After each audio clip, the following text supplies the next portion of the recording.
जय हिंद सभी को। एसएससी जीडी की बारे में बात करें तो आपको पता है, बताने की ज़रूरत नहीं कि कितना कंपटीशन होता है आज के टाइम में। और ये भी कहने की ज़रूरत नहीं है कि अभी एग्ज़ाम आने वाला है, उससे पहले आप अपनी तैयारी बिल्कुल रेडी कर लीजिएगा। जैसे ही एग्ज़ाम आता है आप उसको फोड़ दीजिएगा। मैं 4 सेट करा चुका हूं जिसमें हिस्ट्री से रिलेटेड सारे क्वेश्चन टॉपिक वाइज चल रहे हैं और मैंने 1 से लेकर 150 क्वेश्चन कर लिए हैं। ये जो क्वेश्चन होने वाला है 153 क्वेश्चन, मतलब 5वीं क्लास है।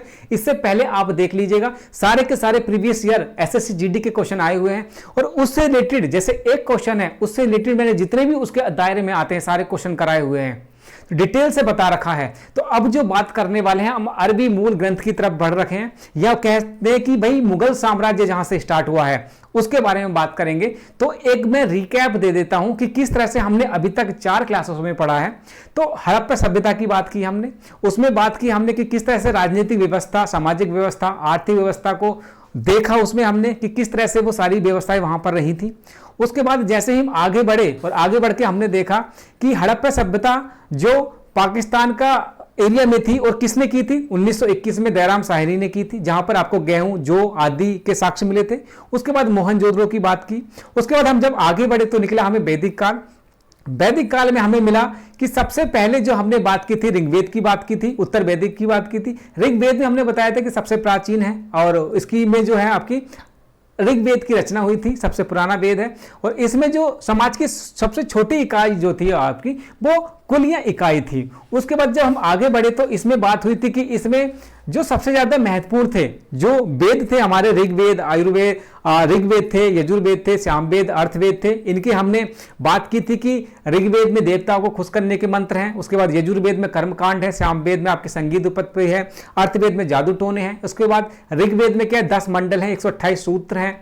उसके बाद यहां पर देखा था कि 9वें मंडल में सोमरस मतलब शराब का वर्णन है, तीसरे मंत्र में गायत्री मंत्र है और इसमें यह भी था कि 2 से 7 मंडल सबसे पुराने हैं। तो बहुत सारी चीजें हमने इसमें बात की थी। इसके हमने ब्रह्म की बात की थी कि क्या कुछ होता है। उसके बाद जब हम आगे बढ़े थे महाजनपद की तरफ बढ़े थे और महाजनपद में मैंने बताया था कि ये महाजनपद मगध जो था टूट के 16 जनपदों में बटा था, जिसमें अंग, काशी, मल्ल, अवधि, सुरेश, बाजी, बत्स, आसम, मतलब ये टोटल लास्ट में मगध था। ये तो टोटल आपके कितने थे, 16 थे। तो मगध सबसे शक्तिशाली जो महाजनपद था, जिसे धीरे धीरे क्या हुआ था और जो जनपद थे उनको जीत गया इन्होंने, एक मगध साम्राज्य की स्थापना की थी। इसी टाइम पे आपके गौतम बुद्ध और जैन धर्म थे, जैन धर्म और गौतम बुद्ध का था। तो गौतम बुद्ध के बारे में बताया था कि गौतम बुद्ध ने इसकी स्थापना की थी। उनका नाम सिद्धार्थ था। इनको शाक्य कुल से थे, इसलिए इनको शाक्य मुनि भी कहा जाता था। इनका जो क्या बोलते हैं, इनका जो जन्म हुआ था कहां पर हुआ था, 563 बीसी में कपिलवस्तु के लुम्बिनी गांव में हुआ था। इनकी जो मृत्यु हुई थी कुशीनगर में होता 483 में हुआ था। इनके पिता शुद्रोधन थे, माता महामाया थी, पत्नी यशोदा थी, पुत्र राहुल था। उसके साथ साथ जैन धर्म की बात करें तो वहां पर हमने बताया था कि ऋषभ देव थे आपके प्रथम जय तीर्थकर, उसके बाद पार्श्वनाथ थे 23वें, महावीर थे 24वें, जो ज्यादा जरूरी है। और उसके बाद 30 वर्ष की उम्र में इन्होंने जैन धर्म में इन्होंने घर छोड़ दिया था। उसके बाद जब आगे बढ़े थे इसमें बताया था कि 29 वर्ष की उम्र में गौतम बुद्ध ने घर छोड़ा था। उसके बाद आगे भी बताया था कि मगध साम्राज्य की स्थापना कैसे हुई थी। हर्यक वंश था, हर्यक वंश की स्थापना बिंबिसार ने की थी। बिंबिसार का पुत्र था अज्ञातशत्रु था, अज्ञातशत्रु का पुत्र उदयन था और सभी ने अपने पिताओं की हत्या करके राज्य गद्दी में बैठे थे। और पाटलिपुत्र की जो स्थापना की थी उदयन ने की थी। उसके बाद नागवंश की स्थापना हुई, नागवंश का शिशुनाग ने इसकी स्थापना की थी। फिर कालाशोक आया, नंद वंश आया, उसके बाद मौर्य काल आया। मौर्य काल क्या हुआ था, चंद्रगुप्त मौर्य ने चाणक्य की मदद से मौर्य काल को स्थापित किया।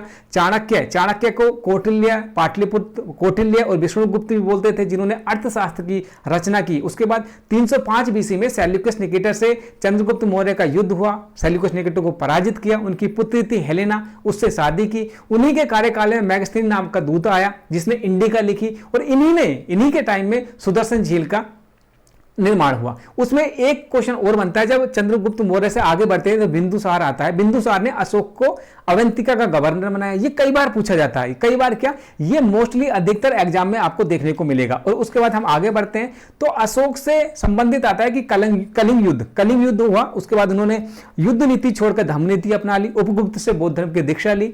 उनके जो अभिलेख थे, 14 अभिलेख थे, उसके बारे में मैंने सब कुछ बताया।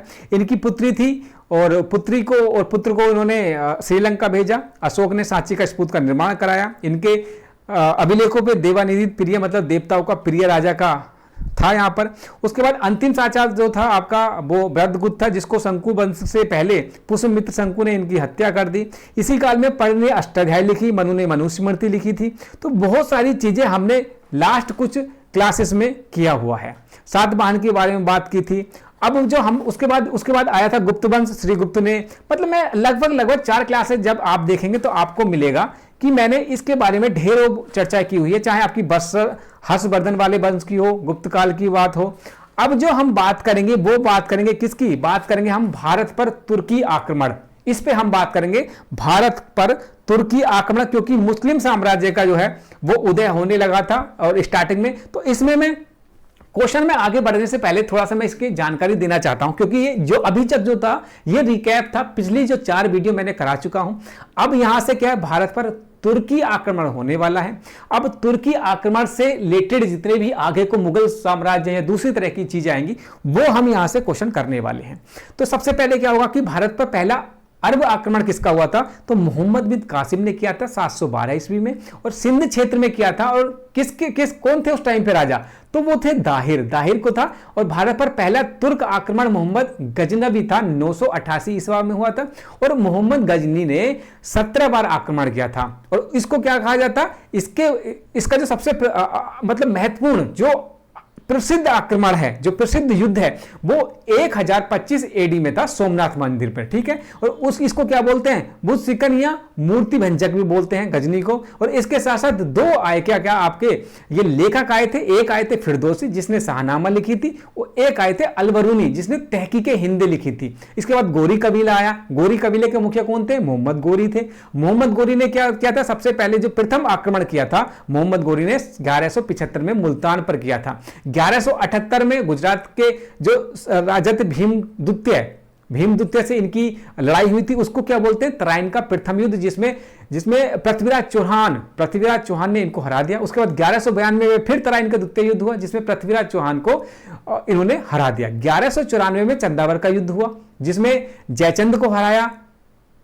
गोरी कबीले के जो मुखिया थे मोहम्मद गोरी ने जयचंद को हराया। और मोहम्मद गोरी का जो सेनापति था बख्तियार खिलजी, उसने क्या किया था? नालंदा विश्वविद्यालय को तहस नहस कर दिया। और यहां से फिर मुगल साम्राज्य की या मुस्लिम साम्राज्य की बोले तो मुस्लिम साम्राज्य की आपकी नींव पड़ गई थी। तो ये छोटा सा सार था। कैसे था? पहले मोहम्मद बिन कासिम आया, अरब आक्रमण हुआ था। उसके बाद तुर्क आक्रमण मोहम्मद गजनवी ने किया था, 17 आक्रमण किए थे। उसके बाद इनके साथ फिरदौसी अलबरूनी आए थे जिन्होंने शाहनामा तहकीके हिंद लिखी थी। मोहम्मद गोरी के फिर तराइन का युद्ध हुआ था। तराइन से पहले में क्या हुआ था? पृथ्वीराज को हराया तराइन के प्रथम युद्ध में। तराइन के द्वितीय युद्ध में क्या था? पृथ्वीराज चौहान को। तथा 1194 में क्या हुआ था? पहले में तो पृथ्वीराज चौहान ने हरा दिया था। 1191 तराइन के प्रथम युद्ध में पृथ्वीराज चौहान ने गोरी को हरा दिया था, लेकिन 1192 में तराइन के द्वितीय युद्ध में वो हार गए थे। उसके बाद आगे चले, मोहम्मद गोरी का सेनापति था बख्तियार खिलजी, उसने नालंदा को तहस नहस करा। और यहां से फिर मुगल साम्राज्य के या मुस्लिम साम्राज्य की नींव पड़ी। अब हम यहां से आगे चीजें पढ़ेंगे, आगे की चीजें आपको समझाने की कोशिश करूंगा। सामने आ गया है पहला क्वेश्चन। क्या है? अरबी मूल ग्रंथ किताब उल हिंद, अरबी मूल ग्रंथ किताब उल, और ये जो सीरीज चल रही है आपकी कमांडो सीरीज चल रही है। कमांडो मतलब मुश्किल वक्त कमांडो सख्त। सेट नंबर 5 है आपका जीके जीएस का, क्योंकि देखिए वक्त तो मुश्किल है क्योंकि आपकी नौकरी लगने का सवाल है, और इस टाइम भी आप नहीं जगे तो फिर दिक्कत होगी मेरे भाई, ये समझने की चीज है। तो पहला क्वेश्चन मैं आपको बता ही दिया है। पहला क्वेश्चन का आंसर देंगे कि पहला क्वेश्चन क्या होगा।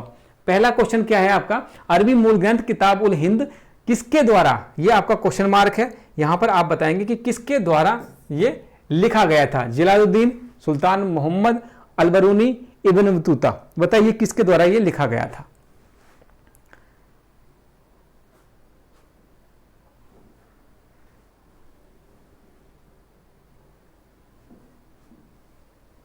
और इसमें ये किसके लिए लिखा गया था? ये लिखा गया था किसके द्वारा? ये था आपका इब्न बतूता के द्वारा। इसमें क्या था? देखिए ये जो क्वेश्चन आया था इंपॉर्टेंट क्वेश्चन है। और इसमें क्या हुआ था? देखिए अरबी मूल ग्रंथ था आपका किताबुल हिंद अल-बरूनी द्वारा लिखी गई थी। किताबुल हिंद किसके द्वारा लिखी गई थी? इब्न अल-बरूनी के द्वारा। इब्न तुतनी, सॉरी, अल-बरूनी, ये अल-बरूनी है, अल-बरूनी के द्वारा लिखी गई थी।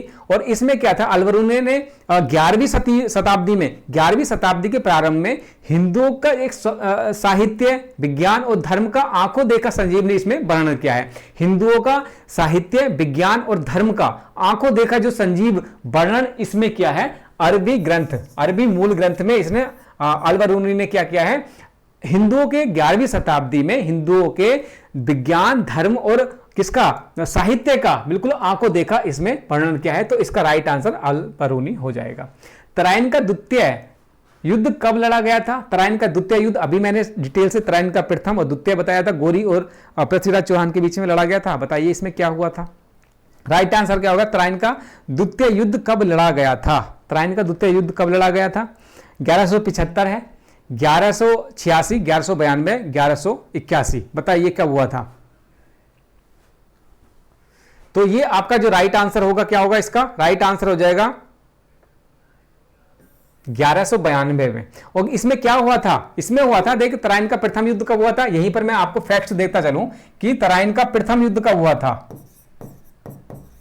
तराइन का प्रथम युद्ध कब हुआ था? 1191 में। और ये किस किस के बीच हुआ था?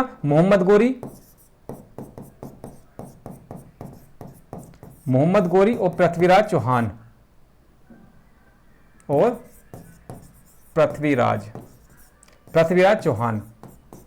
ये तो पहले की बात हो गई। उसके बाद द्वितीय युद्ध कब हुआ था? ये पहला हो गया आपका। और द्वितीय युद्ध जो हुआ था आपका, ये दूसरा युद्ध जो हुआ था वो था तराइन का द्वितीय युद्ध। तराइन का द्वितीय युद्ध,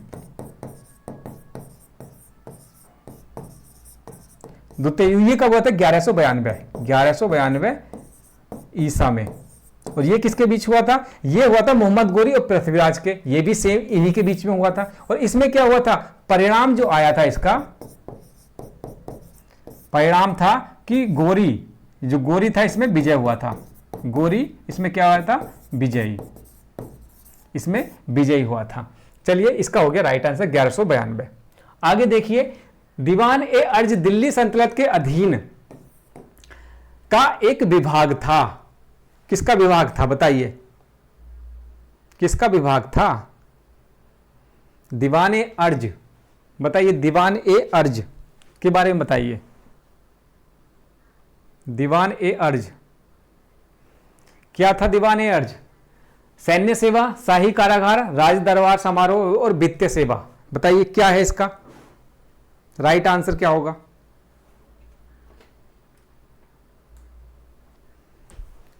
ऑप्शन नंबर क्या होगा? ए। ऑप्शन नंबर ए इसका राइट आंसर हो जाएगा। ऑप्शन नंबर ए, सैन्य सेवा इसका राइट आंसर हो जाएगा। अब इसके कुछ फैक्ट्स देखिएगा। देखिए, दीवान अर्ज विभाग की स्थापना कब हुई थी? बलबन ने की थी। किसने की थी इसकी स्थापना की थी? किसने की थी इसकी की थी बलबन ने की थी। अब इसमें क्या था? इस विभाग का अध्यक्ष कौन था? अध्यक्ष किसको बोला जाता? अध्यक्ष को क्या बोलते थे? इस विभाग का जो था अध्यक्ष को क्या बोला जाता था? इसको बोला जाता आपका क्या? आरिज ए मुमालिक। क्या बोलते थे? मुमालिक। और इसमें क्या था? इस काल से अगर हम और भी चीजें निकालें कि भाई इस काल में दूसरे जो विभाग थे, विभाग और संबंधित पदाधिकारी जो थे, उनको क्या कहते थे? एक बार देखिए, संबंधित विभाग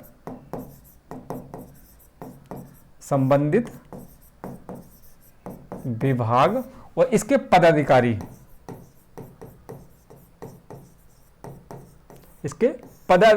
यहां पर बात करें दीवान ए रसालत, इसको क्या बोलते थे? इसको बोलते थे रसालत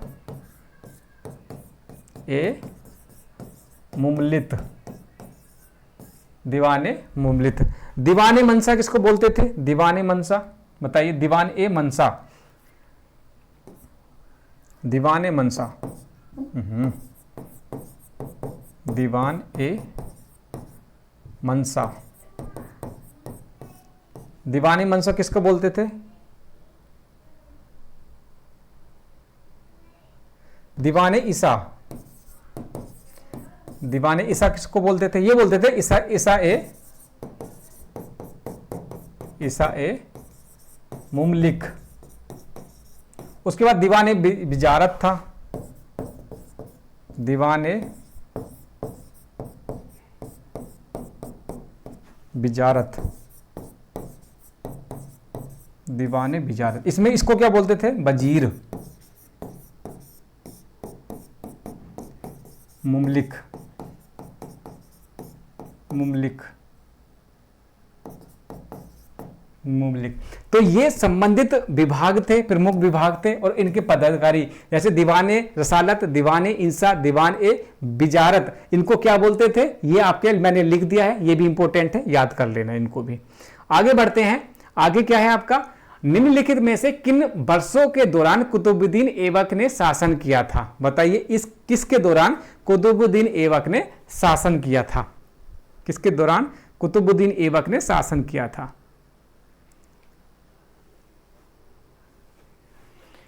1206 से लेकर 1206 से लेकर कब तक किया था उन्होंने? 1206 से लेकर 1210 तक किया था। क्या है इसके बारे में कुछ बताएंगे? कुतुबुद्दीन ऐबक ने शासन कब से कब तक किया था, बताइए। तो इसके बारे में जो मैं अब बताना चाहता हूं कि देखिए, कुतुबुद्दीन ऐबक ने कितना था? 1206 से लेकर कितना किया था? 1210 तक किया था। और इनकी राजधानी क्या थी? कुतुबुद्दीन ऐबक की इनकी जो राजधानी थी, राजधानी बताइए, क्या आपको पता है राजधानी क्या है? तो राजधानी इसकी होगी क्या? लाहौर। इसकी राजधानी क्या थी? लाहौर। इनकी राजधानी थी आपकी लाहौर। यहीं पर एक चीज और देख के चलते हैं कि क्या था इनका? ऐबक। ऐबक शब्द का अर्थ क्या होता है? ऐबक शब्द का होता है चंद्रमा का स्वामी। ऐबक का अर्थ क्या होता है? यहां पर इन्होंने जो ऐबक लिखते थे, इसका अर्थ क्या है? ऐबक, ऐबक का अर्थ होता है, ऐबक होता है चंद्रमा का स्वामी, चंद्रमा का स्वामी। एक तो ये हो गया। अगर मैं यहीं पर बनूं कि कुतुबुद्दीन ऐबक ने अपने शासन के दौरान मलिक और सिपाही की उपाधि धारण की थी। कौन सी उपाधि थी इनके पास? उपाधि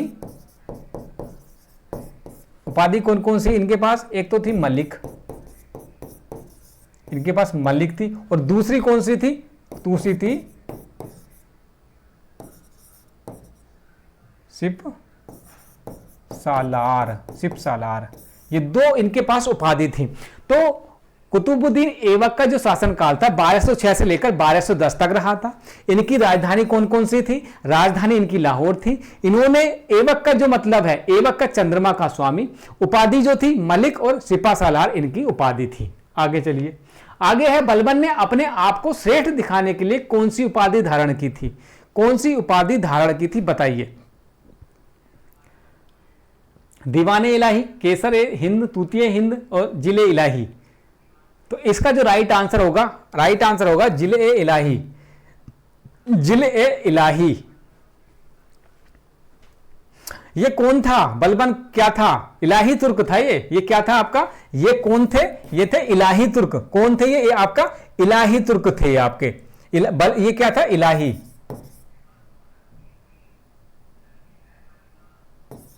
इल्बरी तुर्क, इल्बरी तुर्क। ये क्या थे आपके? इल्बरी तुर्क थे। और बलबन का मूल नाम क्या था? इनका जो मूल नाम था, इनका मूल नाम क्या था? मूल नाम था इनका बहराउद्दीन। तो जिले इलाही इनकी उपाधि थी। इसका इलाही का मतलब इलाही तुर्क थे ये। इनका मूल नाम था बहराउद्दीन, इनका मूल नेम था इनका बहराउद्दीन। और बलबन ने जिले इलाही की ईश्वर को छाया की उपाधि धारण की थी, ईश्वर की छाया। तो जिले इलाही का अर्थ क्या होता है? इसका जो अर्थ होता है, इसका अर्थ क्या होता है? इसका अर्थ होता है, इसका अर्थ ईश्वर की छाया, ईश्वर की छाया, ईश्वर की छाया इसका अर्थ होता है, ईश्वर की छाया। ठीक है। तो इसमें से 3-4 फैक्ट जो निकले कि बलबन श्रेष्ठ दिखाने के लिए कौन सी उपाधि धारण की, जिले इलाही। जिले इलाही का अर्थ होता है ईश्वर की छाया। इलाही तुर्क थे ये, और मूल नाम था बहरुद्दीन। क्या था इनका, ये आपका मूल नाम हो गया था इनका। ठीक है, ये आपके कुछ फैक्ट्स हैं। क्वेश्चन नंबर 158 पे, दिल्ली के निम्नलिखित सुल्तानों में से किस सुल्तान ने सिजदा और पोबोस की व्यवस्था की थी? गयासुद्दीन बलबन, मोहम्मद बिन तुगलक, नासरुद्दीन मोहम्मद, कुतुबुद्दीन ऐबक। बताइए इसमें से कौन सा इसका राइट आंसर होगा? बताइए इसका राइट आंसर क्या होगा 158 का? 158 बलबन की चल रहे हैं तो मुझे लगता है कि बलबन ही होगा। आपको क्या लगता है कि बलबन होगा? भाई जब बलबन की चीजें चल रही हैं तो बलबन ही होगा। बलबन बहुत कर्मकांडी है, ये बलबन बहुत कर्मकांडी है भाई।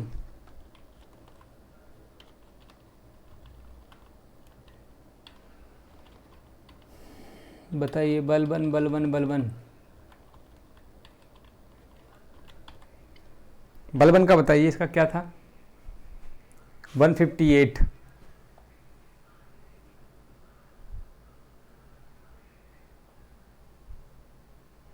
बताइए इसका क्या था इसका? तो इसका जो राइट आंसर होगा क्या होगा इसका? बलबन। ठीक है, बलबन होगा इसका। क्या होगा? बलबन, गयासुद्दीन बलबन। अब इसके बारे में हम बात करें, इसके बारे में बात करें कि लौह और रक्त नीति शासन व्यवस्था का आधार था। इसका आधार क्या था? इसके शासन का आधार क्या था?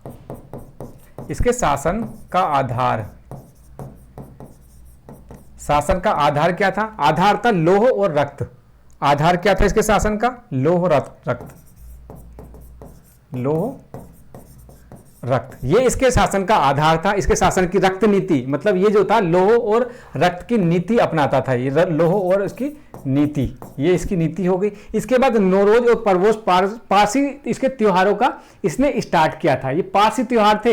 ये कौन कौन से पारसी थे त्योहार थे? पहला ये हो गया। दूसरे फैक्ट की बात करें हम तो नौरोज, नौरोज और क्या? नवरोज। ये कौन से त्योहार थे? ये पारसी त्योहार थे। ये आपके पारसी त्योहार स्टार्ट किए, पारसी त्योहार स्टार्ट किए। उसके बाद तीसरा जो फैक्ट निकल के आता है आपका, तीसरा फैक्ट यहां से निकल के आता है सिजदा और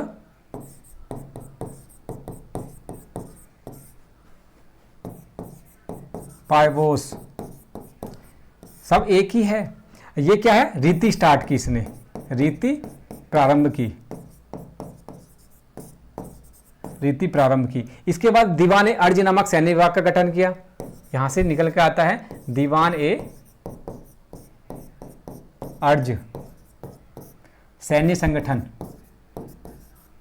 सैन्य विभाग का गठन किया।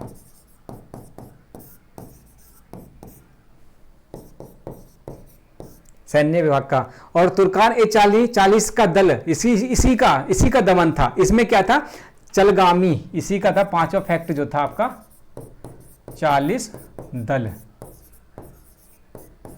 दमन किया। कभी कभी पूछ लेता है कि 40 दल का दमन किसने किया था? तो गयासुद्दीन बलबन ने किया था। तो बलबन से रिलेटेड कुछ जो पॉइंट आपके निकल के आते हैं वो है आपके कि गयासुद्दीन ने आपका सिजदा और पोबोस की व्यवस्था की थी। इनके शासन का जो आधार था लौह और रक्त नीति था। नौरोज पबरोज पारसी त्योहार है, स्टार्ट किया था। सिजदा पोबोस या पायबोस रीति इसी ने स्टार्ट की थी। दीवाने अर्ज सैन्य विभाग इसी ने स्टार्ट किया था। उसके बाद 40 दल का जो दमन किया था वो इसी ने किया था। तो सारे के सारे फैक्ट, जब ये वाला क्वेश्चन एसएससी जीडी के एग्जाम में आ सकता है तो मेरे भाई आज ये वाले भी सकते हैं, इनको भी नोट कर लेना। आगे चलिए, निम्नलिखित में से कौन दिल्ली सल्तनत के दौरान गुप्तचर विभाग का प्रमुख था? जल्दी बताइए इसका राइट आंसर क्या होगा? गुप्तचर विभाग का प्रमुख कौन था? गुप्तचर विभाग का प्रमुख कौन था? वकील ए दर, बरीद ए मुमालिक, दीवान ए अमीर को ही, दीवान ए दाद। बताइए इनमें से कौन सा राइट आंसर होगा?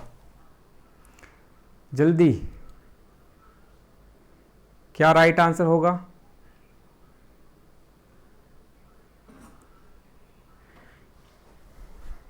कौन सा सही होगा इसमें से?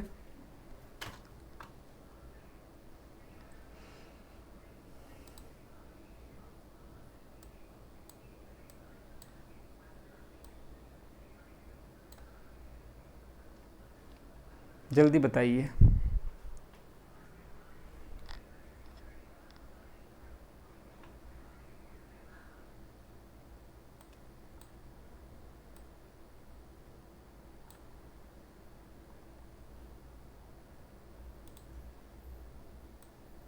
बताइए क्या हो गया? कहाँ बन गई यार? इधर कभी उधर भागना पड़ रहा, कभी इधर भागना पड़ रहा। बताइए इसका राइट आंसर होगा निम्नलिखित में से कौन दिल्ली सल्तनत के दौरान गुप्तचर विभाग का प्रमुख था?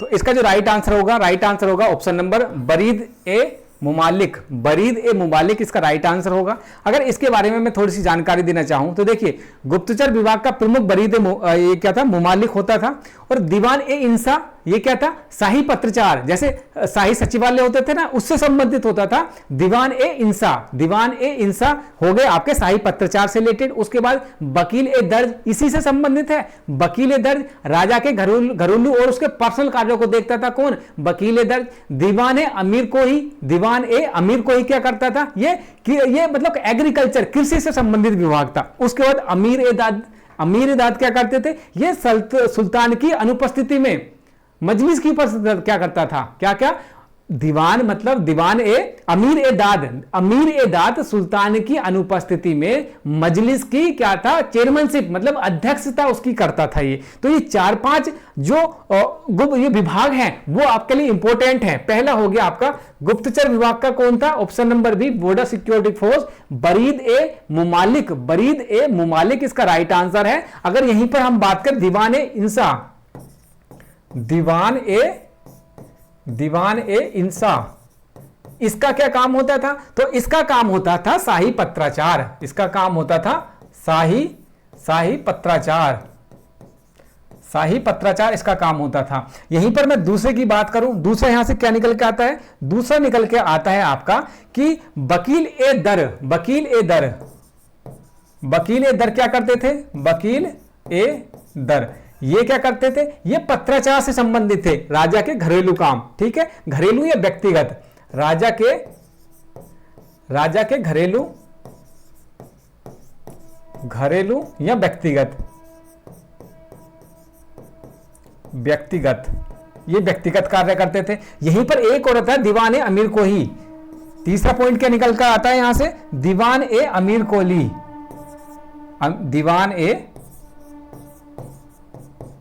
दीवान ए अमीर को ही ये क्या करते थे? ये कृषि से संबंधित थे। ये क्या थे आपके? ये कृषि से संबंधित थे। अगर यहीं पर हम चौथे की बात करें तो चौथा क्या निकल के आता है यहां से आपका? चौथा निकल के अमीर ए दाद। अमीर ए दाद ये क्या करते थे? ये राजा की सुल्तान की अनुपस्थिति में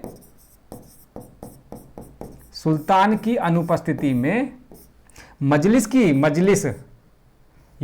देखते थे, अध्यक्ष होते थे उसकी।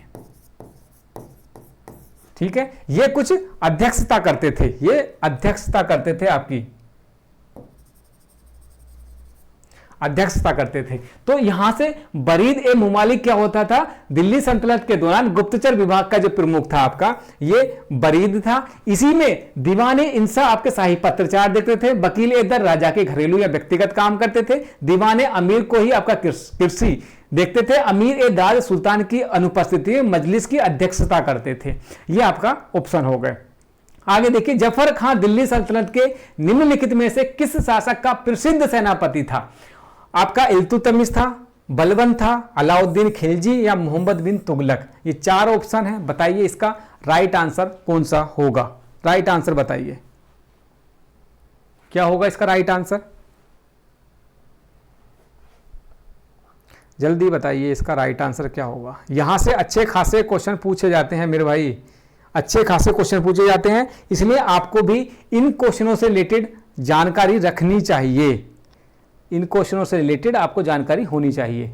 अगर आप सिलेक्शन लेने के बिल्कुल फ्राक में कि भाई इस बार तो सिलेक्शन लेके ही जाना है, ठीक है, सिलेक्शन लेके ही जाना है। बताइए इसका क्या होगा? तो इसका जो राइट आंसर होगा अलाउद्दीन खिलजी। जफर खान दिल्ली सल्तनत के निम्नलिखित में से किस शासक के प्रसिद्ध सेनापति था? तो ये थे अलाउद्दीन खिलजी। किसके थे ये? अलाउद्दीन खिलजी के थे। Option number C, CISF, central industry border force, C Alauddin Khilji के शासनकाल में थे ये। अब इनके बारे में अगर मैं बता के चलूं कि देखिए जफर खान जो थे दिल्ली सल्तनत के शासक, अलाउद्दीन खिलजी का सेनापति था। आपको बता दिया है जफर खान जो था मंगोलों के विरुद्ध लड़ाई करते हुए मारा गया था, ठीक है। और अलाउद्दीन खिलजी के शासन के दौरान उसके साम्राज्य पर मंगोलों ने कितनी बार, अनेकों बार आक्रमण किया था। अंग्रेजों अनेकों बार आक्रमण किया था और उन आक्रमण के दौरान ही उसका जो सेनापति था जफर खान, दिल्ली के शासन अलाउद्दीन खिलजी का सेनापति होते हुए जो मुगलों ने मंगोलों ने जो आक्रमण किया था उसके दौरान इसकी मृत्यु हो गई थी। तो ये क्या था? ये इनका सेनापति था, ये इनका क्या सेनापति था। और जफर खां, अगर यहां पर बात करें हम जफर खां की, तो ये किसके अगेंस्ट मृत्यु हुई थी? मृत्यु क्यों हुई थी इसकी? इसकी मृत्यु हुई थी मंगोलों के आक्रमण के दौरान, युद्ध के दौरान।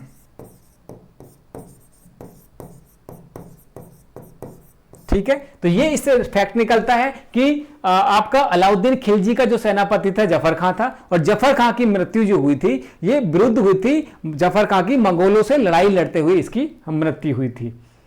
मध्यकालीन भारत के संदर्भ में निम्नलिखित में से कौन सा आकार की दृष्टि से आरोही क्रम में सही अनुक्रम है? परगना सूबा सरकार, परगना सरकार सूबा, सरकार परगना सूबा, सूबा सरकार परगना। बताइए इसका राइट आंसर क्या होगा? जल्दी बताइए इसका राइट आंसर क्या होगा। फिर अगले क्वेश्चन पर चलते हैं। और ये सारे के सारे इंपॉर्टेंट हैं, सारे इंपॉर्टेंट हैं। और ये जो है आपका मध्यकालीन भारत से संबंधित है, मध्यकालीन भारत चल रहा है आपका, उससे संबंधित है ये आपका। बताइए।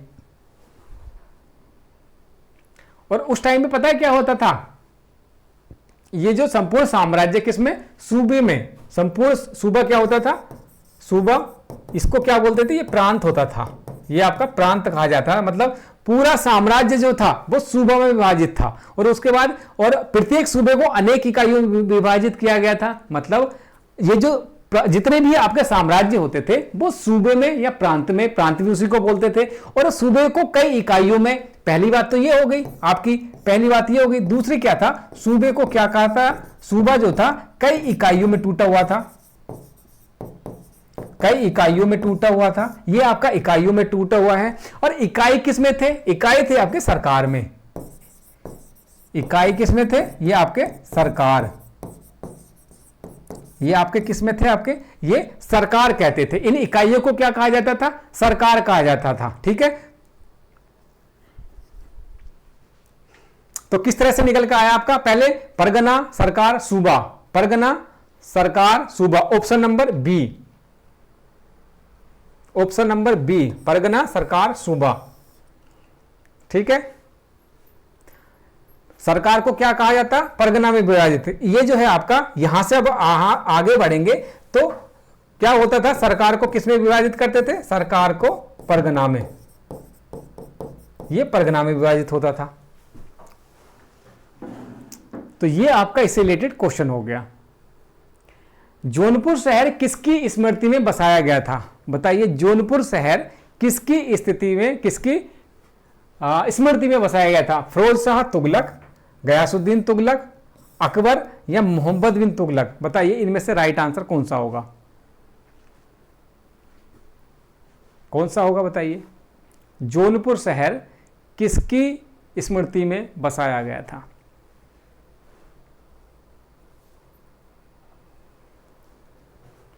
राइट आंसर दीजिए, किसकी स्मृति में बसाया गया था? तो देखिए इसका जो राइट आंसर होगा, राइट आंसर क्या होगा आपका? यह बसाया गया था मोहम्मद बिन तुगलक की, ऑप्शन नंबर डी, जौनपुर। ये बहुत इंपॉर्टेंट है, ये आपका क्वेश्चन जो है बहुत इंपॉर्टेंट क्वेश्चन है। और ये किसकी स्मृति में बसाया गया था? मोहम्मद बिन तुगलक की स्मृति में बसाया गया था। और इसमें क्या था? देखिए जौनपुर शहर जो आपको पता है, जोना खां, जोना खां भी बोलते थे। मोहम्मद बिन तुगलक को क्या बोलते थे? जोना खां। इनको क्या बोला जाता था? इनको बोला था जोना खां, इनको जोना खां भी बोला जाता था। उपनाम क्या था इनका? जोना खां भी था।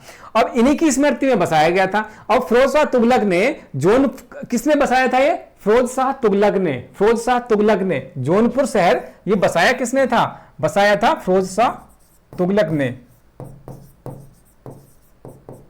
फिरोज शाह तुगलक, फिरोज शाह तुगलक ये बसाया था।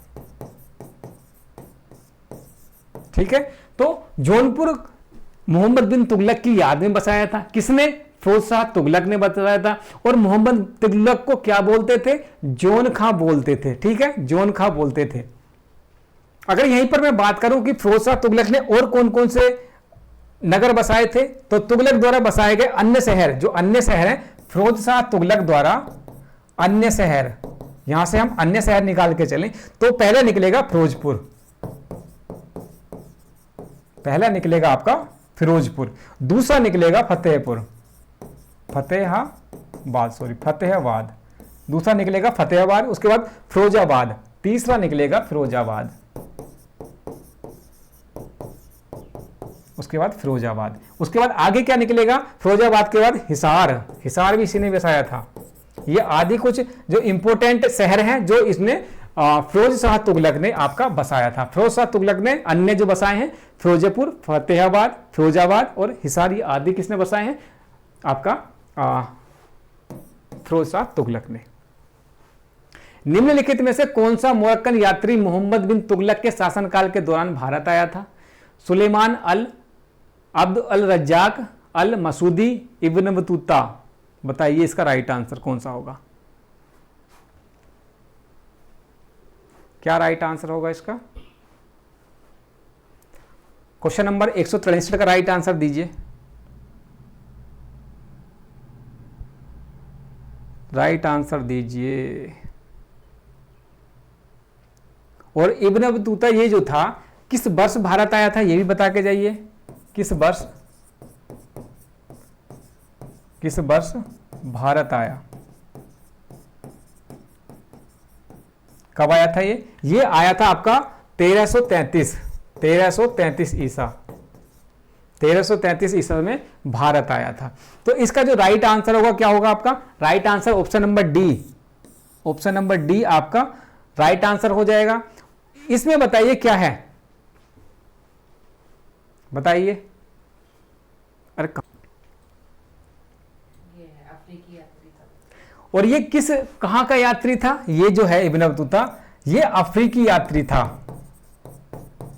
कहां का था ये? अफ्रीकी यात्री था। यहां से जो पॉइंट बन रहे हैं वो नोट कर लीजिएगा। उसके बाद यहीं पर हम बात करें तो देखिए, यहीं पर हम बात करें इसका कि इब्न बतूता को क्या था? दिल्ली का काजी नियुक्त किया था। किसने किया था? मोहम्मद बिन तुगलक ने। मोहम्मद बिन तुगलक की बात कर रहे हैं यहां पर। मोहम्मद बिन तुगलक ने क्या किया था? इसको दिल्ली का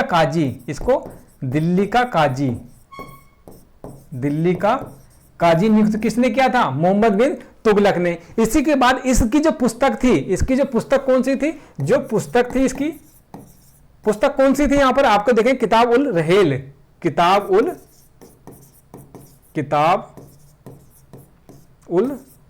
रहला, ये आपकी किताब थी। और इसमें क्या था? मोहम्मद बिन तुगलक के जो समय काल था, जो उस समय की घटनाएं थी, उसी का वर्णन था। मोहम्मद तुगलक से ये आपका संबंध था, तो मतलब तुगलक से आपका संबंधित थी। ये आपका संबंधित थी किससे? मोहम्मद बिन तुगलक से। किताब उल रिहाल आपकी इससे संबंधित थी। अब इब्न बतूता किस वर्ष भारत आया? तो 1333 में आया था। कहां का यात्री था? अफ्रीकी यात्री था। इसने क्या लिखी थी? एक दिल्ली काजी इसको नियुक्त किया गया था। और इसकी किताब कौन सी थी? किताब उल रहला। ये आपका मोहम्मद बिन तुगलक की घटनाओं से संबंधित थी। आगे बढ़ जाइए। मोहम्मद बिन तुगलक अपने साम्राज्य की राजधानी दिल्ली से कहां ले गया था? बताइए, दिल्ली से ये जो साम्राज्य था, आपकी राजधानी थी, वो कहां लेके गए थे? इसका राइट आंसर क्या होगा? लाहौर, कन्नौज, कालिंज और दौलताबाद। ये आपके 4 ऑप्शन है। 4 ऑप्शन में से राइट आंसर दीजिएगा। बताइए इसका राइट आंसर क्या होगा? राइट आंसर बताइए। अच्छा बताइए, मोहम्मद तुगलक की बात कर रहे हैं तो इसका शासनकाल क्या था? शासनकाल, इसका शासनकाल बताइए। शासनकाल के बाद इसके द्वारा महत्वपूर्ण कार्य, इसके महत्वपूर्ण कार्य बताइए। महत्वपूर्ण कार्य ये भी बताइए कि इसके द्वारा महत्वपूर्ण कार्य कौन कौन से कराए गए थे, क्योंकि इसी की बात चल रही है। तो इनकी मोहम्मद बिन तुगलक अपने साम्राज्य की राजधानी दिल्ली से कहां ले गया? दौलताबाद। इसका राइट आंसर हो जाएगा आपका दौलताबाद, इसका राइट आंसर हो जाएगा। और कार्यकाल कब से कब तक रहा था? 1325 से लेकर 1351, ये इसका कार्यकाल रहा था। और इसके द्वारा किए गए कार्य, इसके द्वारा जो इंपोर्टेंट कार्य थे, राजधानी दिल्ली में देवगिरी स्थानांतरित की थी। कहां से राजधानी की थी? देवगिरी से दौलताबाद, देवगिरी से लेकर गया था। कहां से ये जो स्थानांतरित किया था, ये कहां से क्या था? देवगिरी से लेके गया था। ये पहले इसकी क्या थी? देवगिरी थी, उसके बाद ये दौलताबाद लेके गया था, उसके बाद ये चेंज किया था, दौलताबाद पहुंचाई थी। उसके बाद दूसरा क्या था इसका जो महत्वपूर्ण कार्य थे? महत्वपूर्ण कार्य इसने क्या किया? दोआब में कर वृद्धि की थी। इसकी दोआब में कर वृद्धि, दोआब में कर वृद्धि की थी। आगे क्या है इसका?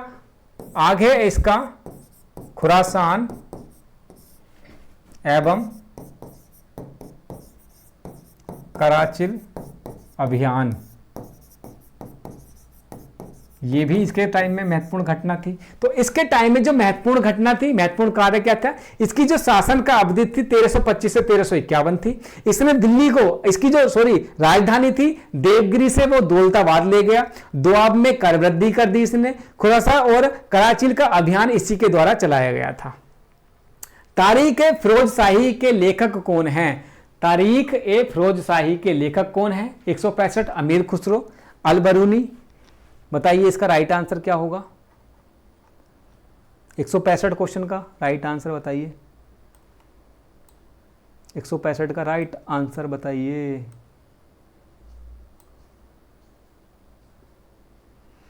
बताइए इसके राइटर कौन है? अमीर खुसरो, अलबरूनी, इब्न बतूता और जियाउद्दीन बरनी। जियाउद्दीन बरनी बताइए। तो तारीख-ए-फिरोज शाही, तारीख-ए-फिरोज शाही, तारीख-ए-फिरोज शाही किसने लिखी थी? ये जियाउद्दीन बरनी।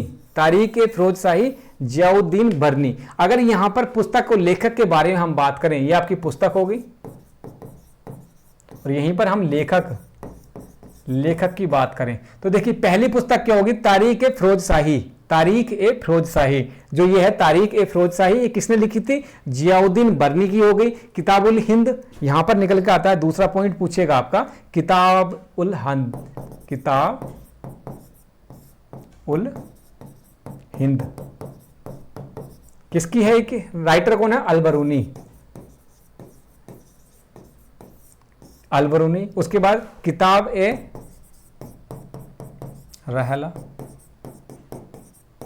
रहला कौन था? अभी बताया, इब्न बतूता, इब्न बतूता। उसके बाद क्या था आपका? खयान उल फुतूहू, ये इंपॉर्टेंट है सारी। ये किसने लिखी थी? अमीर खुसरो ने लिखी थी। अमीर खुसरो, तो ये इंपॉर्टेंट है। तारीख-ए-फिरोज शाही जियाउद्दीन बरनी ने लिखी थी। किताब-उल हिंद अलबरून ने लिखी थी। किताब-ए-रहल इब्न बतूता और ख्याजन उल फुतूह आपका अमीर खुसरो ने लिखी थी। ये सारी की सारी इंपॉर्टेंट है, याद कर लेना। ये भी इंपॉर्टेंट है, देख लेना एक बार जरूर। ब्राह्मणों पर जजिया कर सर्वप्रथम किसने लगाया था? मोहम्मद बिन तुगलक, अलाउद्दीन खिलजी, फिरोज शाह तुगलक और गयासुद्दीन तुगलक। ये चार ऑप्शन है, बताइए इसका राइट आंसर कौन सा होगा? ब्राह्मणों पर जजिया कर किसने लगाया था? ब्राह्मणों पर जजिया कर किसने लगाया था? बताइए।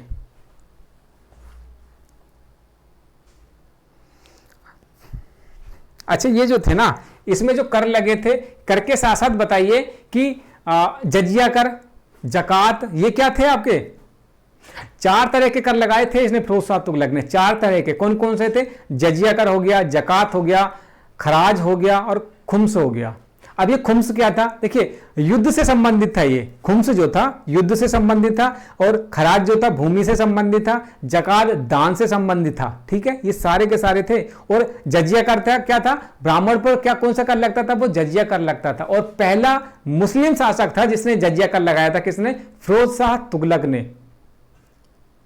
ब्राह्मणों को भी नहीं छोड़ा था, हिंदुओं को भी नहीं छोड़ा था, ठीक ठाक दिया था।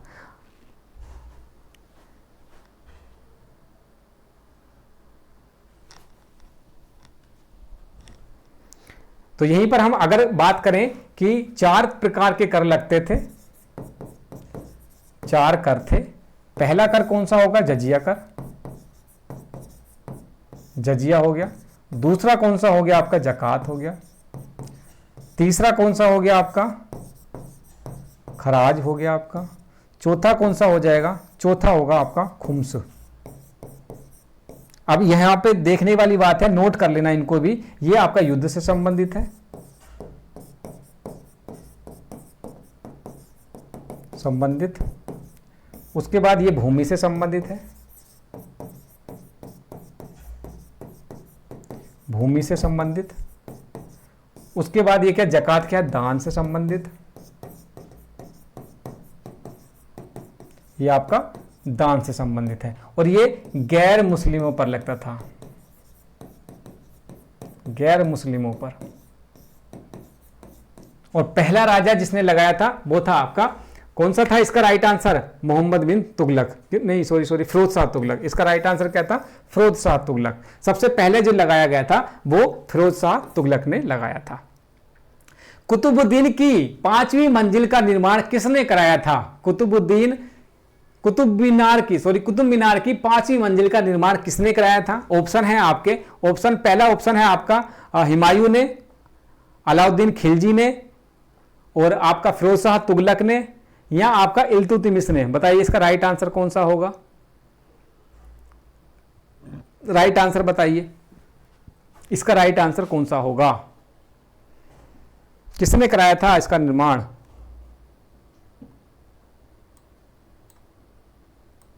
निर्माण किसने कराया था मित्र?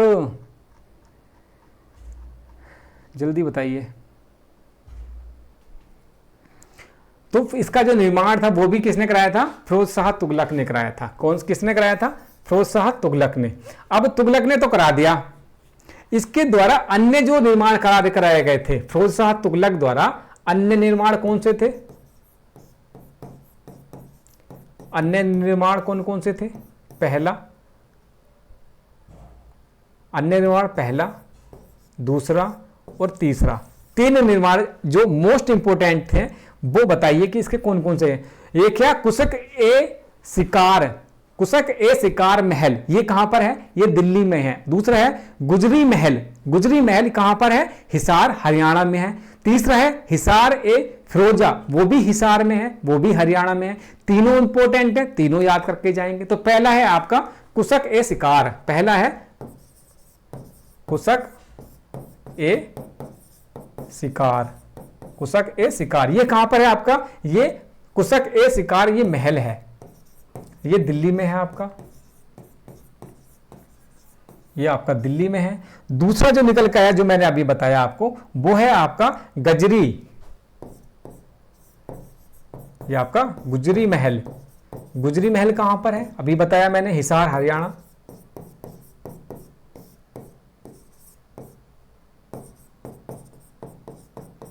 उसके बाद है हिसार ए फिरोजा,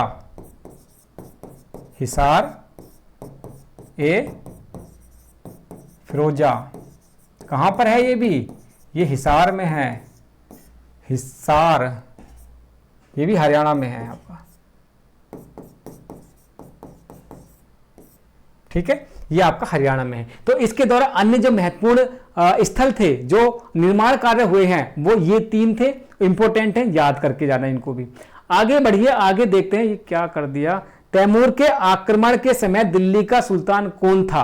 तैमूर के आक्रमण के समय दिल्ली का सुल्तान कौन था? फिरोज शाह तुगलक, खिज्र खां, नसरुद्दीन मोहम्मद और बहलुल लोदी। ये 4 ऑप्शन है, बताइए इनमें से राइट आंसर कौन सा होगा? राइट आंसर कौन सा होगा? तो इसका जो राइट आंसर होगा ऑप्शन नंबर, जल्दी बताइए इसका राइट आंसर कौन सा होगा? तैमूर के आक्रमण के समय दिल्ली का कौन था? इसका था आपका नासिरुद्दीन मोहम्मद। क्या था इसका? नासिरुद्दीन मोहम्मद। अब ये कब हुआ था, आक्रमण कब किया था? तो ये वर्ष 1398 में हुआ था इसका आक्रमण। अरे यहीं पर हम पॉइंट अगर और नोट करते चलें तो तैमूर द्वारा किए गए आक्रमण के फलस्वरूप क्या हुआ था? तुगलक वंश जो था वो पूरा का पूरा नष्ट हो गया था, पूरा का पूरा नष्ट हो गया था। इसके द्वारा तैमूर वंश जो था, कौन सा वंश हो गया था? तुगलक वंश। तुगलक वंश पूर्णतः नष्ट हो गया था। तुगलक वंश पूर्णतः नष्ट हो गया था। ठीक है, इसने जब आक्रमण किया 1398 में तो तुगलक वंश उस टाइम पे पूर्णतया नष्ट हो गया था।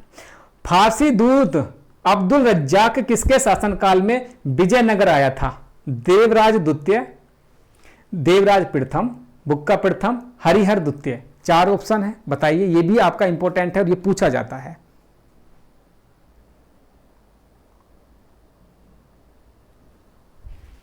राइट आंसर दीजिए इसका। क्या है राइट आंसर? देवराज द्वितीय, option number A. Option number A Devraj द्वितीय इसका राइट आंसर होगा। ऑप्शन नंबर ए देवराज द्वितीय, देवराज द्वितीय इसका राइट आंसर होगा। ठीक है, देवराज द्वितीय। अब इसके बारे में कुछ फैक्ट्स देख लीजिएगा। फैक्ट्स क्या है? जो आपका फारसी दूत था अब्दुल रज्जाक देवराज द्वितीय के शासनकाल में आया था। कौन सा था ये? कौन था ये? फारसी दूत था। ये आपका कौन था? ये आपका फारसी दूत था। ये फारसी दूत। और कहां पर आया था ये आपका? ये विजयनगर आया था। विजयनगर आया था। ठीक है, विजयनगर आया था। अगर यहीं पर मैं आगे बढ़ूं तो फारसी दूत अब्दुल रज्जाक विजयनगर साम्राज्य की गणना विश्व की सर्वाधिक भव्य सुंदर नगरों में करता था, जो इसकी व्याख्या करता था ना वो।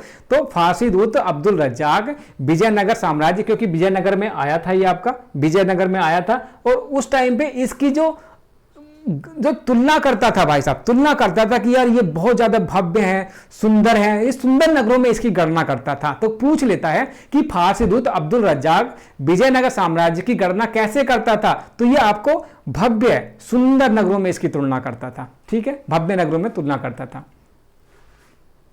आगे देखिए इसका क्या है। कृष्णदेव राय ने तेलुगु में एक कृति की रचना की जिसे अमूर्त क्या है ये? अमुक्त माल्यद के नाम से जाना जाता है। देख लेना भाई क्या है ये? अमुक्त माद्य क्या है के नाम से जाना जाता है? संगीत, शासन कला, नृत्य, औषधि। ऐसे ऐसे बड़े लिख कैसे देते हैं इतने बड़े बड़े यार? अमुक्त माल्यद, बताइए क्या है? और ये कौन सी भाषा में लिखी गई थी? ये जो लिखा गया था कौन सी भाषा में थी? ये रचना के नाम से जाना जाता है। ये कौन सी भाषा में है? भाषा भी बता के जाएंगे कि कौन सी भाषा में है। तो ये आपका HW है, होमवर्क है। ठीक है, ये HW है कि ये किस भाषा में लिखी गई है वो बता के जाएंगे इसका। और राइट आंसर क्या होगा इसका? राइट आंसर होगा शासन कला। क्या है इसका? शासन कला इसका राइट आंसर हो जाएगा।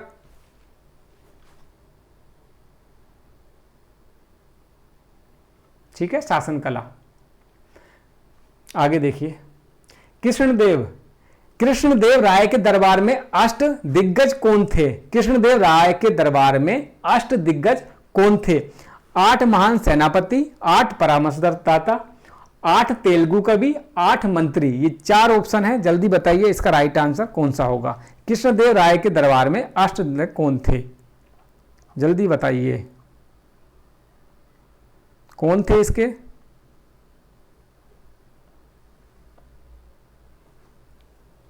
आठ तेलुगु कवि। क्या था इसका राइट आंसर? 8 जो है आपके तेलुगु कवि हैं।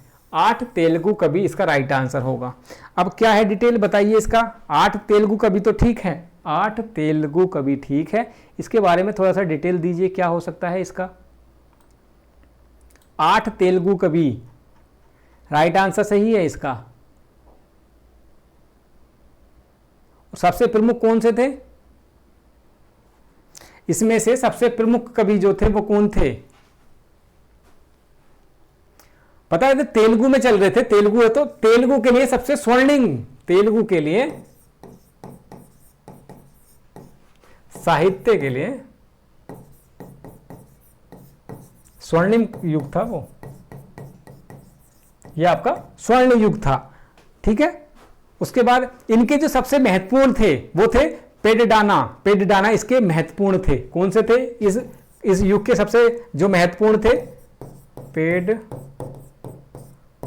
पेडडाना आपका महत्वपूर्ण थे। सिकंदर लोदी ने निम्नलिखित में से किस वर्ष आगरा की स्थापना की? बहुत इंपॉर्टेंट है और ये आमतौर पर एसएससी जीडी में तो पूछा ही जाता है। 1499 सिकंदर लोदी ने निम्नलिखित में से किस वर्ष आगरा की स्थापना की थी? 1499, 1504, 1508, 1506। बहुत इंपॉर्टेंट है, बहुत ज्यादा इंपॉर्टेंट है आपका, बताइए। और कहां पर बसा है ये आपका? इसका जो राइट आंसर है वो बताइए कि सिकंदर लोदी ने निम्नलिखित में से किस वर्ष आगरा की स्थापना की। और आगरा जो है किस नदी के किनारे पे की थी? नदी कौन सी थी ये बताइए, किस वर्ष की थी वो भी बताना है। इससे काफी क्वेश्चन पूछते जाते हैं और सिकंदर लोदी ने की थी आगरा की, तो ये की थी आपकी 1506 में। कब की थी आपकी? 1506। डी फॉर देवसेना आपका राइट आंसर है। इसके बारे में अगर हम फैक्ट्स के बारे में बात करें तो देखिए सिकंदर लोदी द्वारा आगरा की स्थापना कब हुई थी? 1506 में, अभी बता दिया। नदी कौन सी थी? यमुना नदी थी। कौन सी नदी थी इसके समीप? ये आपकी यमुना नदी थी, यमुना नदी, यमुना नदी होगी। और 1506 में इसकी स्थापना हुई थी। उसके बाद यहीं से और कितने कौन कौन से फैक्ट निकलते हैं? ये निकलते हैं कि देखिए इसका मुख्य कारण क्या था। अच्छा ये बताइए, इस नगर बसाने का, यमुना नदी पे जो आगरा नगर बसाया था, इसका मुख्य कारण क्या था? तो जो मुख्य कारण था वो था आपका दोआब पर नियंत्रण रखना।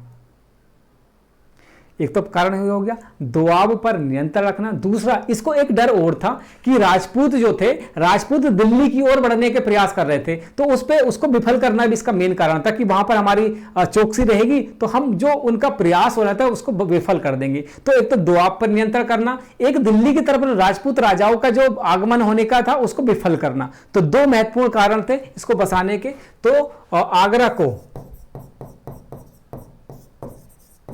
बसाने के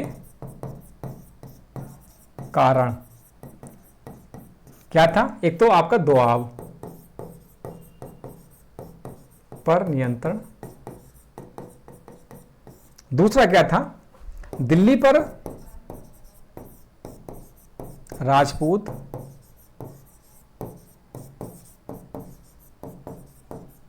राजाओं, दिल्ली पर राजपूत राजाओं के आक्रमण को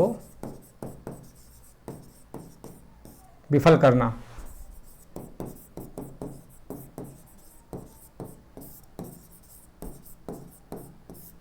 ये आपके दो इसमें महत्वपूर्ण कारण थे।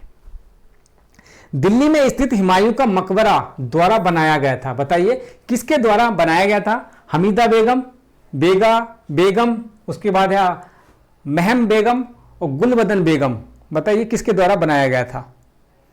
तो इसका होगा हमीदा बेगम। कौन है इसका?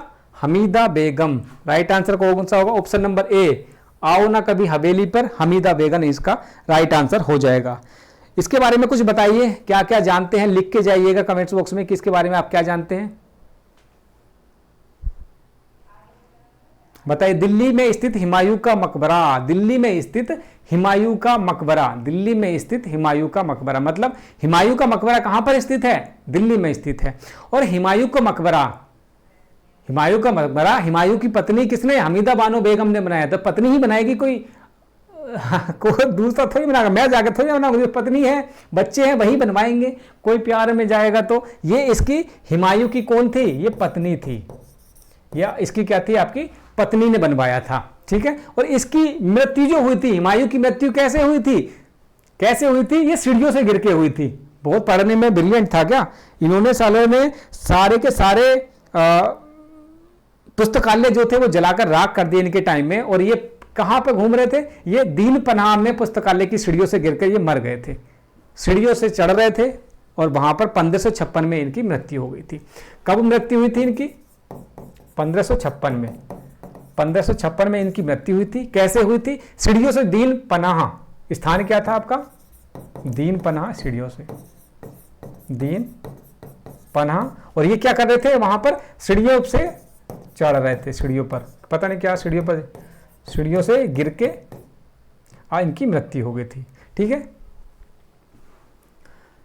चलिए ये हो गया आपका कि दीन पनाह में पुस्तकालय की सीढ़ियों से चढ़कर ये उस पर चढ़ रहे थे, वहां से गिर गए और इनकी मृत्यु हो गई।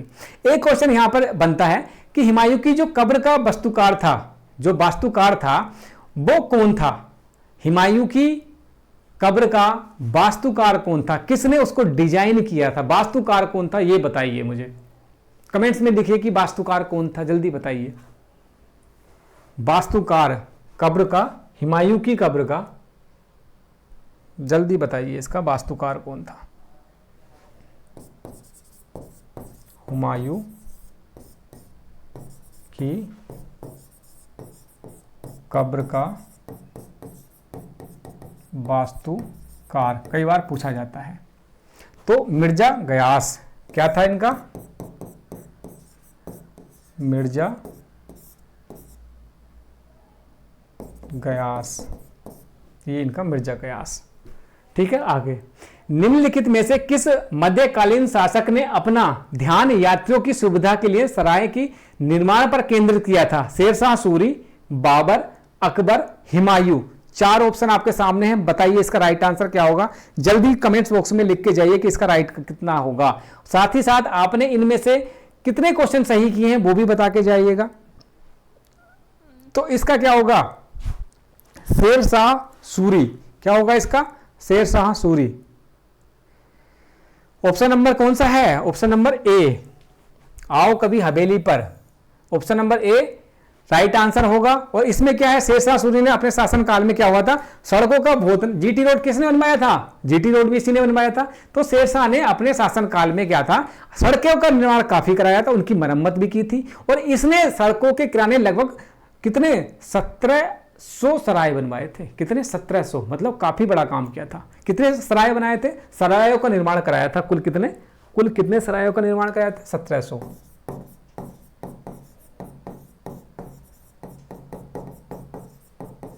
निर्माण 1700 सड़कों के किनारे के, सड़कों के किनारों,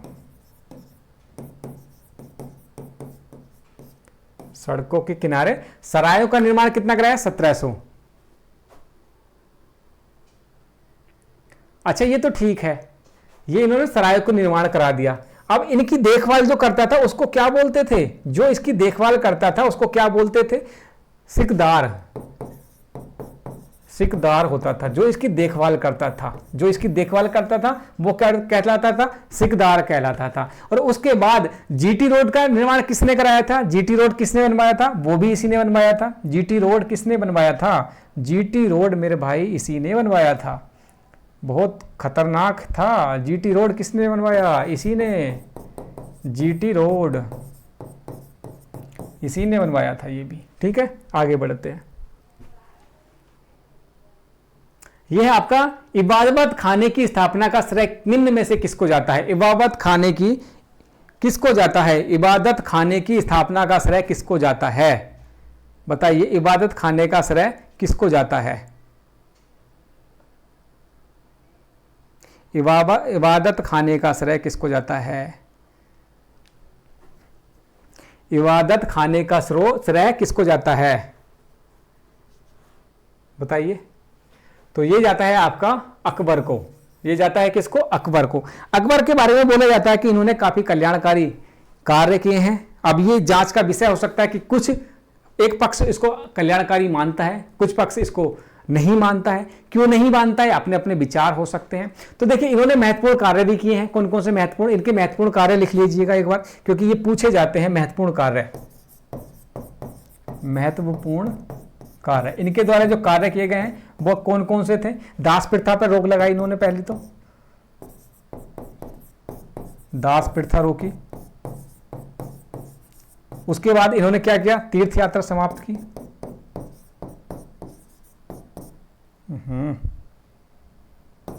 तीर्थ यात्रा कर समाप्त किया। उसके बाद आगे क्या किया है इन्होंने, जजिया बंद कर दिया, खत्म कर दिया इन्होंने। उसके बाद इन्होंने और क्या किया, इन्होंने किया है इबादत खाने की, इबादत खाना बनवाया इन्होंने। उसके बाद आगे इनका था दास प्रथा मजहर घोषणा की, मजहर की घोषणा कर दी। उसके बाद दीन ए इलाही, इन्होंने धर्म चलाया था, दीन ए इलाही। वो पहला अनुयायी कौन था इसका, बीरबल था। इनका पहला अनुयायी कौन था दीन ए इलाही का, बीरबल था। यहीं पर मैं अगर बात करूं कि दास प्रथा कब रोकी थी इन्होंने, तो 1562 में, 1562 में, तीर्थ 1563 में, तीर्थ का अर्थ 1563 में, और 1564 में। मतलब हर साल कोई ना कोई एक नई ही इन्होंने की है। 1557 में मजहर की घोषणा कब की थी, मजहर की 1500, और इलाही दीन इलाही कब बनाया था, 1582 में, 1582 में। ये सारी डेटें याद कर लेना, इंपॉर्टेंट है ये भी, ठीक है, ये भी इंपॉर्टेंट है। तो कुल मिलाकर ये आपका प्रैक्टिस सेट नंबर 5 था। इससे पहले हमने सारा कर लिया है। ये यहाँ से आपका मुगल मतलब मुस्लिम साम्राज्य स्टार्ट हो गए हैं, इसके बारे में हमने डिटेल से पढ़ा। ये क्वेश्चन आया हुआ है। अब जब ये आया है, मेरा कहने का मतलब ये है कि जब ये क्वेश्चन आप देखेंगे तो आपको थर्ड शिफ्ट में 2025 वाली में मिलेगा। तो ये क्वेश्चन आया है, तो इससे रिलेटेड ये सारे के सारे आने के चांसेस हैं। इससे रिलेटेड और भी जो क्वेश्चन आएंगे वो भी मैं कराऊंगा अगली क्लास में। तो आपका सारा जीके जीएस की गारंटी मेरी है। आपके टोटल 20 में से 20 नंबर दिलाने की गारंटी मेरी है, मैं दिला के जाऊंगा। लेकिन हाँ, डेली पढ़िएगा, जितना मैं आपको करा रहा हूं नोट करते जाइएगा। एक बार लास्ट में जाके इन सभी को रिवीजन कर लेंगे, बढ़िया रहेगा।